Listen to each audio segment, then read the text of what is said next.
जय हिंद भाई सभी को।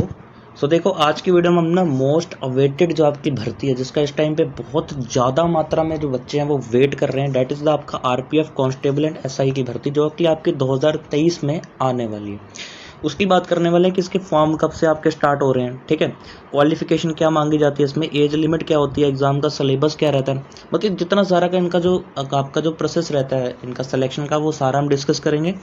सैलरी इनकी थोड़ी ज़्यादा रहती है, वो भी मैं बात करूँगा आपकी। मेल फीमेल दोनों के लिए भर्ती रहती है, और इस बार अगर मैं एक्सपेक्टेड आपको बताऊं तो भाई 10,000 प्लस ये भर्ती रहेगी, और किस तरह से ये डिवाइड होगी उस पर भी हम लोग बात अभी कर लेंगे, ठीक है। देखो आगे बढ़ते हैं हम लोग। सबसे पहले भाई आप लोग यहाँ देखो, आरपीएफ जो है आपके यहाँ पे 2 पदों के लिए भर्ती करवाता है। देखो, एक तो आपका यहाँ पे कांस्टेबल के लिए, दूसरा आपका यहाँ पे किसके लिए, एक आपका कांस्टेबल के लिए और दूसरा आपका यहाँ पे एसआई के लिए। कांस्टेबल की जो आपकी क्वालिफिकेशन रहती है, educational qualification, it is simply 10th पास। और मुझे लगता है भाई जो हर बच्चा जो वीडियो देख रहा है, जो गवर्नमेंट जॉब के बारे में सोच रहा है, कहीं ना कहीं वो 10th पास ही होता है। तो आप सभी 10th पास तो हो गए, ठीक है। तो इसलिए सबसे ज़्यादा जो डिमांडेड है वो इस टाइम पे कांस्टेबल की भर्ती है। उसके बाद एसआई, अगर आप लोग एसआई के लिए अप्लाई करना चाहते हैं तो आपको जो है आपकी ग्रेजुएशन कंप्लीट करनी है, भले ही वो आपने किसी भी स्ट्रीम से कर रखी हो, ठीक है।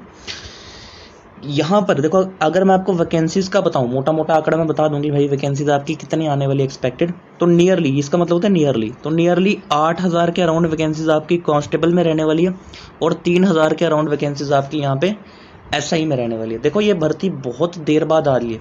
इससे पहले जब ये भर्ती आई थी वो 2018 में आई थी। 2018 के बाद 2019 में आपका ग्रुप डी आया, और ये जो है इसका कोई अता पता अभी तक है नहीं, मतलब लगभग 5 से 6 साल होने को है, और अभी तक जो है ये रिक्रूटमेंट आपकी नहीं आई। इसलिए इस बार आने के इसके मैक्सिमम चांसेस हैं। अब मैं ऐसा क्यों बोल रहा हूँ भाई, आपको एक चीज़ का पता है कि रेलवे ने बहुत देर से भर्ती नहीं करवा रखी, भले ही वो ग्रुप डी है या फिर आपका आरपीएफ जिसकी मैं अभी बात कर रहा हूँ। अभी आपको पता है पीछे एक ट्रेन हादसा हुआ उड़ीसा में, ठीक है, वो कहीं ना कहीं यहाँ पे ये भी माना जा रहा है कि लैक ऑफ लेबर या लैक ऑफ वहाँ पे जो आपके एम्प्लॉयज़ हैं उस वजह से भी वो चीज़ हो पा रही है, ठीक है। और भी बहुत जगह पे यहाँ पे आरपीएफ की अब ज़रूरत बहुत ज़्यादा बढ़ जा रही है, ठीक है।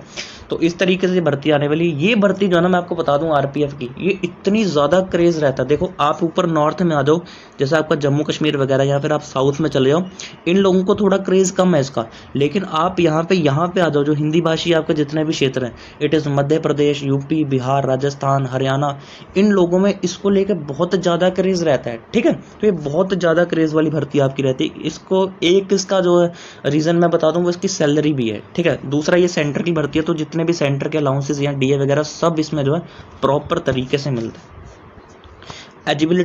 एलिजिबिलिटी क्राइटेरिया की अगर मैं बात कर लूँ, तो यहाँ पे जो सबसे पहले तो आप सिटीज़न ऑफ इंडिया होने चाहिए, नेपाल वाले अप्लाई नहीं कर सकते।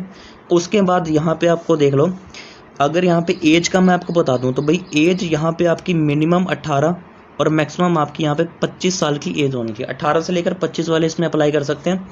इसमें रिलैक्सेशन भी दी जाती है, मैं आपको रिलैक्सेशन का बता दूँ। अगर आप लोग यहाँ से ओबीसी से आ जा रहे हैं तो आपको 3 साल की रिलैक्सेशन मिलेगी। एससी एसटी से आ जा रहे हैं तो आपको 5 साल की, मतलब कि अगर आप एससी एसटी से आ रहे हैं तो आप 30 ईयर्स तक अप्लाई कर सकते हैं। एंड अगर आप ओबीसी से आ जा रहे हैं तो भैया आप लोग 25 3 कितना हो जाएगा आपका 28 साल तक आप लोग अप्लाई कर सकते हैं, ठीक है। तो ये आपका थोड़ा सा रहता है इसमें एज में रिलैक्सेशन का। उसके बाद मैं बात कर लूँ इसमें फिजिकल मेजरमेंट। देखो सबसे पहले मैं इसकी स्टेप्स की बात करूँगा, उसके बाद हम इस पे आएंगे, ठीक है। देखो यहाँ पे इसका सिलेक्शन प्रोसीजर क्या रहता है, हम इसकी बात करते हैं। सबसे पहले अगर आप आरपीएफ की वर्दी जाते हैं तो भाई सबसे पहले आपका यहाँ पे क्या करिए, आपका जो आपका कंप्यूटर बेस्ड एग्जाम है वो होगा आपका, जो आपके कितने मार्क्स का होगा मैं आपको बता दूँ। कंप्यूटर बेस्ड एग्जाम यहाँ पे आपका लगभग नहीं, एग्जैक्टली 120 मार्क्स का आपका ये पेपर रहता है, और यहाँ पे आपके 90 मिनट्स यानी कि 1.5 घंटे का टाइम आपको दिया जाता है। होता किस बेसिस पर है, यहाँ देखो सबसे पहले तो यहाँ पे 15 लैंग्वेजेस में आपका एग्जाम करवाया था, मतलब कि आपके एरिया की जो भी लैंग्वेज है आप वहाँ सेलेक्ट करके जो है एग्जाम दे सकते हो। अभी ये चीज़ जीडी में भी आ गई है। अभी जो आपका जीडी का एग्जाम होगा ना, आपका एसएससी जीडी का, उसमें भी आप लोग अपने एरिया की जो लैंग्वेज है वो आप लोग चूज़ कर पाओगे। हालांकि पहले तक वो इंग्लिश और हिंदी तक ही सीमित थी।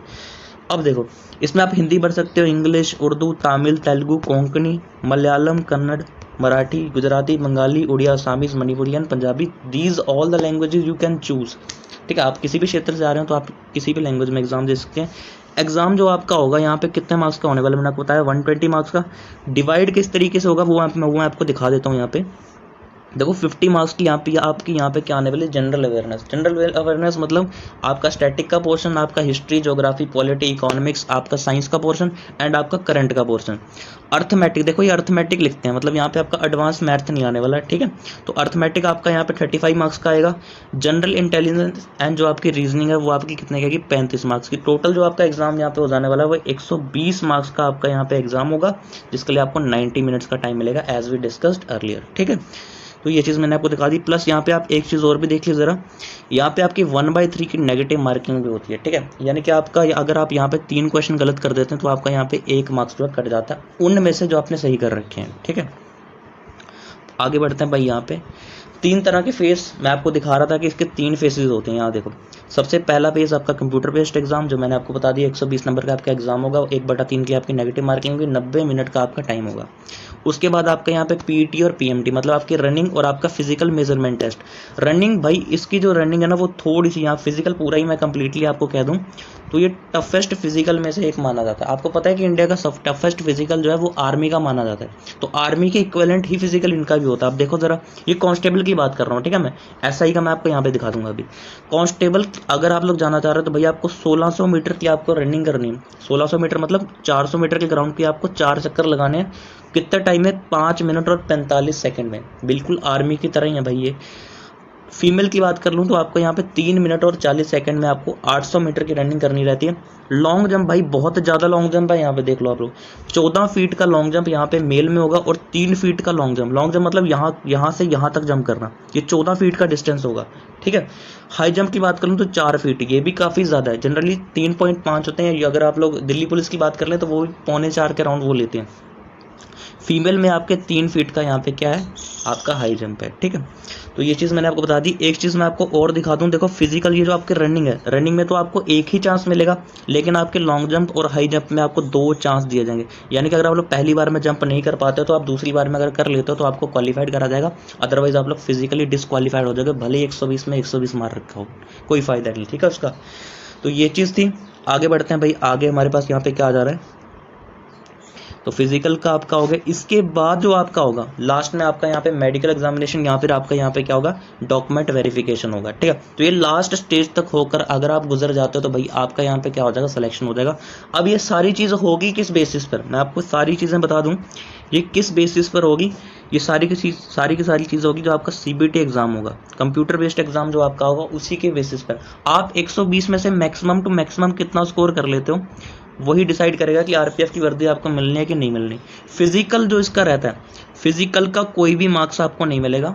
आर्मी की तरह टफ बेशक है, लेकिन आर्मी में क्या रहता है ना, आपका फिजिकल का मार्क्स होता है। एक्सीलेंट आने वाले को 100, फिर 80, 70 इस तरह से वो डिवीजन रहती है, लेकिन यहाँ पे आपको केवल उसको क्वालिफाई करना है, क्वालिफाइंग ही नेचर है, ठीक है।